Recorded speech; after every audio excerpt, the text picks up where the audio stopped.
हम सबके जीवन में, मेरी बात ध्यान से सुनना, हम सबके जीवन में इस देश में अंग्रेजी बोलने वालों को शर्म आएगी, ऐसा समाज का निर्माण अब दूर नहीं।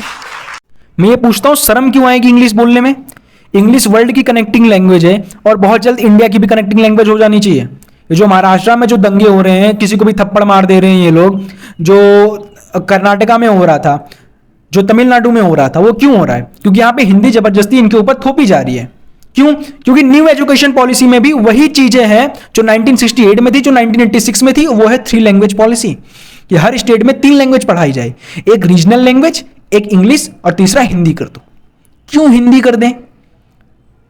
तमिलनाडु के लोगों का भी साफ साफ कहना है, जब हम English as a connecting language पढ़ रहे हैं तो हमको Hindi as a connecting language पढ़ने की क्या जरूरत है? और बात भी सही है। हम अगर यूपी में जाके ये बोले कि कल से आपको मलयालम पढ़ना है, तो क्यों बच्चे पढ़ेंगे? वहां भी आंदोलन होंगे, वहां भी दंगे होंगे।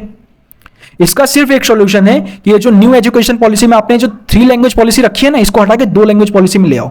यूपी, बिहार, झारखंड का हम अगर डेटा देखें तो करीबन 70 से 90% लोगों को तो इंग्लिश ना ठीक से बोलना आता है, ना पढ़ना आता है, ना समझते नहीं है वो ठीक से। आप 2 लैंग्वेज तो पहले ठीक से पढ़ा लो। जब इंग्लिश अगर सबको आ ही जाएगी तो वर्ल्ड में भी इनको लिंक मतलब कनेक्ट करने में आसानी रहेगी और इंडिया के भी अलग अलग पार्ट में कनेक्ट करने में आसानी रहेगी। आप हिंदी जबरदस्ती इंपोज करके इंडिया की ही यूनिटी धीरे धीरे तोड़ रहे हो आप भाषाओं में। अभी तक इंडिया के पॉलिटिशियंस पॉलिटिक्स करते थे धर्म पे, जात पे, और अब भाषा पे करने लगे हैं। और यही होता रहेगा अगर लोग इनकी बातों में आके झगड़ते रहेंगे। Follow for more updates. जय हिंद।